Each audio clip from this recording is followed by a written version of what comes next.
إزاي أصرف فعل المجموعة الأولى في صياغة الأمر، أو نقدر نقول إزاي أدي أوامر أو تعليمات بفعل المجموعة الأولى.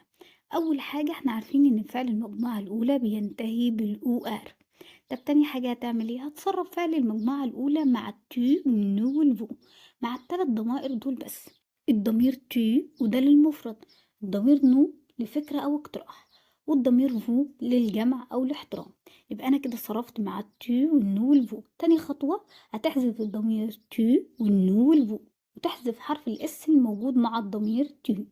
طب ندي اكزامبل. عندي فيرب بارلي، بارلي يعني يتكلم، مجموعة أولى. أول خطوة هصرف مع التو والنو والفو، يبقى tu parles، nous parlons، vous parlez. تاني خطوة هحذف التي والنو والفو وحرف الاس الموجود مع الضمير تو، ويبقى كده فاضل عندي parle، parlons، parler. parler بمعنى تكلم، parlons فلنتكلم، parler تكلموا أو حضرتك اتكلم، وبس كده.